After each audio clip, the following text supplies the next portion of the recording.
hablaremos acerca de un tema fundamental, en el que se tocarán temas de fisiología y farmacología, las hormonas y su relación con la transducción de señales celulares. Sí, así es, vamos a comprender cómo actúan las hormonas en el cuerpo humano y cómo muchos de los fármacos y los medicamentos que consumimos actúan y por qué también a veces fallan. Bueno, como sabemos, las hormonas son mensajeros químicos que son secretados por células especializadas, generalmente glándulas endocrinas. Estos se encargan de viajar a través del torrente sanguíneo y así poder regular los procesos vitales o esenciales, tales como el metabolismo, el crecimiento y la reproducción.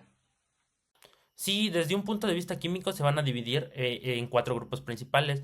Estos grupos son las peptídicas, que un ejemplo sería la insulina, el grupo esteroideo, que van a derivar del colesterol, y sería un ejemplo los estrógenos, el grupo de hormonas derivadas de aminoácidos, como la adrenalina, y el grupo lipídico, como las prostaglandinas.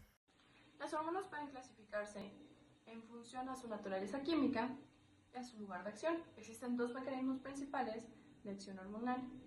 Existen hormonas que necesitan de receptores para poder atravesar la membrana plasmática, tales como la insulina, la adrenalina y las hormonas peptídicas.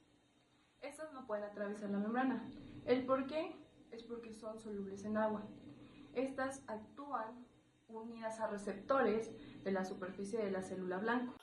De esta forma se activan rutas de transducción de señales intracelulares. Aquí actúan segundos mensajeros, como puede ser el AMPC, el IP3 o calcio. Este resultado suele tener respuestas de acción rápida y se puede ver reflejado como en el metabolismo o secreción de otras sustancias. Por otro lado, existen hormonas que actúan a través de receptores intracelulares. Estas son llamadas liposolubles, tales como la tiroidea y esteroidea. Estas sí pueden atravesar la membrana celular. Sí, su mecanismo es unión a receptores intracelulares y este complejo hormona-receptor se dirige al núcleo celular. En este núcleo celular se une a elementos específicos del ADN para modular la expresión genética. Aunque esto suele ser de respuesta lenta, genera cambios más significativos, como por ejemplo síntesis de proteínas estructurales o enzimáticas, lo cual se va a ver reflejado en el crecimiento. Hablando de este tema, la transducción de señales es un proceso en el cual una célula convierte una señal química externa en una respuesta funcional interna. En otras palabras, esto va a ser una cadena de mensajes que va a ir desde el receptor, que puede ser la membrana o el citoplasma, y se va a dirigir al núcleo o los orgánulos para generar una respuesta funcional. En este caso, las hormonas son iniciadoras. Estas desencadenan las cascadas de transducción de señales y esto va a depender de su tipo.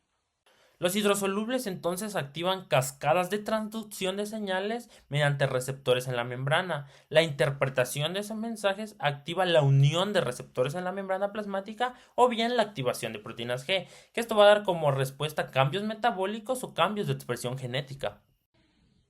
Bueno, entonces entendemos que la importancia entre la relación de la transducción de señales celulares y los mecanismos de acción hormonales es que nos permite que las células nos den una respuesta específica conforme a las señales que manda una hormona.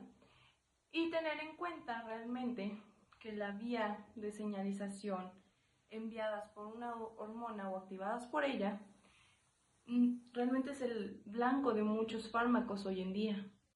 Sí, muchos medicamentos precisamente funcionan modificando rutas hormonales o sus receptores. Por ejemplo, la adrenalina estimula los receptores beta adrenérgicos, mientras que el propanol que hace los bloquea. ¿Para qué? Para disminuir la frecuencia cardíaca. Aquí es donde entran dos conceptos, el activar y el bloquear, que también muchas veces utilizamos el término agonistas y antagonistas respectivamente.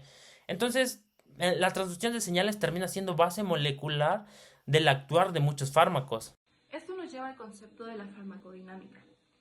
Este se encarga de estudiar un fármaco, el cómo produce su efecto, la afinidad por el receptor, su potencia y la respuesta inducida, que esto dependerá de la transducción de señales.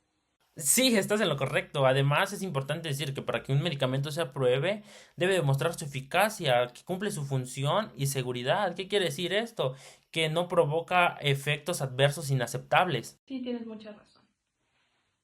Un nuevo fármaco pasa por diferentes fases antes de poder salir al mercado. Es por esto que se tiene la fase preclínica.